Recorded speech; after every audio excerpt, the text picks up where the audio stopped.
There's no meaningful emergency fund, there's no investment plan, no retirement strategy, and despite earning a good income, he doesn't feel like he's getting ahead. Sounds familiar? Ask yourself the following questions. Where do I see myself in this story? Wealth is usually built in a boring way. It's the repeated good decisions, not the spectacular ones. Welcome back to the Understanding Money podcast. We exist to empower people towards financial freedom with hope for the future. We work hard to produce valuable sub 20-minute episodes. And if this podcast is helping you, please help us by subscribing, sharing to a friend, and helping us spread this message. Now, over the last few episodes, we've spoken about a few things. Why budgeting matters, how to build a budget, why they fail. But today we're going practical. We're going to be building a real budget for a real South African. Not a perfect example, not a millionaire, just a normal guy. And as we go through this budget, ask yourself the following questions. Where do I see myself in this story? Martin, who are we looking at today? Today we're looking at Johan. Johan lives in Bloemfontein. He is 34 years old. He is single and he is a mechanic. And he is a very good mechanic at that because South Africans are brilliantly hard workers. So he rents a flat. His car is paid off. He does not have consumer debt. His parents taught him well. And on paper, it seems like he's doing quite well. He is taking home 34,000 Rand a month. So that is your take-home pay, cash in the bank. Now, most people would look at Johan and think, well, Johan's doing pretty well. It's pretty set. But Johan has a problem. At 34 years old, he doesn't have anything saved. He's been using his money in a way that keeps him alive and maybe enjoys himself a little bit, but there's not really been an intentional focus on using his money to build wealth for the future and to set him up for later. There's no meaningful emergency fund, there's no investment plan, no retirement strategy, and despite earning a good income, he doesn't feel like he's getting ahead. Sounds familiar? Every budget starts with one thing, reality. Not what you wish you earned, not what your earnings were in your best month, but what actually comes into your account. And for Johan, that's 34,000 Rand per month. So that's going to be his starting point.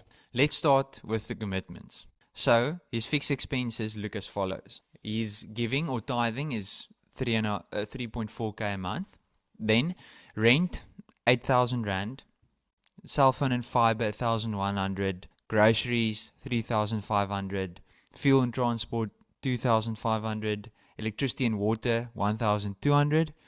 Cell phone and fiber is, which I did mention, is 1,100. Medical aid is 2.6k. His insurance is 900 Rand. And then his gym and subscriptions is 1,200. And we want to list these separately, but for the sake of the example, we're mentioning it together. So now, before we've even discussed any lifestyle spending or discretionary spending, Johan has quite a bit of fixed expenses. Now, you'll see some variable expenses in here like groceries, for instance, but for the most part, we know that forms part of what he needs to get by on a month-to-month. So that's going to stay pretty fixed. And this is where budgeting starts becoming interesting. You begin to see where your money is actually going when everything's on paper. Now we get to the interesting budget line item, eating out and entertainment. Johan's currently spending 4,500 Rand on this every month. So now, before anyone feels judged, that's not unusual. I mean, it's a few coffees, some takeaways, a couple of weekends away with friends, maybe some drinks after work, and it doesn't feel excessive. But let's do the math. 4,500 Rand per year equals 54,000 Rand. 4,500 Rand per month, equals 54,000 Rand per year that you're spending on entertainment. Now, suddenly that small line item looks very, very different. So let's add everything up. Johan's total spending in a month comes to 28,900 Rand.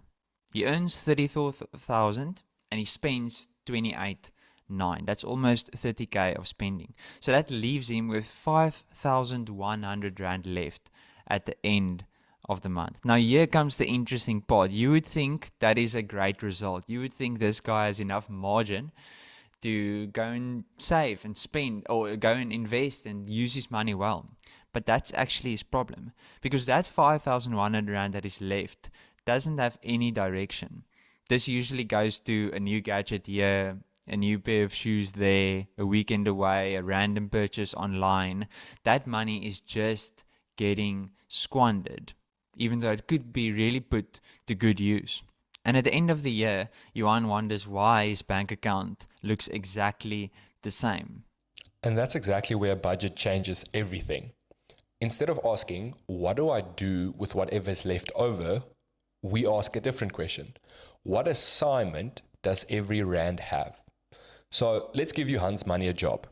First, an emergency fund. Taking that 5,100 Rand per month and investing that in terms of putting it away towards an emergency fund. And if he keeps doing that consistently, 5,100 Rand into the emergency fund every month, he'll very quickly start to build something that's meaningful.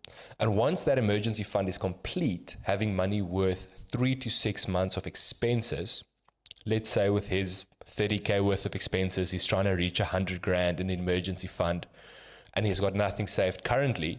If he's putting away that 5,100 Rand every month, it'll take him about a year and 8 months or 20 months altogether. If he decides to cut some more discretionary spending, and let's say he saves 6,000 Rand a month, that number drops down to a year and 5 months. Just to give you an idea, the more you put away, the quicker you're going to reach your goal. And regarding that emergency fund, he's not going to put it into the market. He's going to put it into a money market account where there is no shareholding, there's no equity. It's safe. He's earning about 6%, 7% interest per year because the goal is stability. And he leaves those funds there for an actual emergency. Your geyser bursting, car wheels breaking, and the Springboks versus New Zealand and buying tickets for the game is not an emergency. You can't take money out of your emergency fund to fund that purchase. So now that we've done that, we've saved the money, the emergency fund is full, you can then take that money that you put into the emergency fund, 5,100 Rand for argument's sake, and redirect that into investments. No lifestyle increase, no reward, just redirect. And this is where wealth is really built. It's not the stock tips, it's not through cryptocurrency, although some people have made money off of it. It's not off of the get rich quick scheme. It's literally the boring work done consistently. It is intentional spending, compounded over time, that later on really sets you up for a win.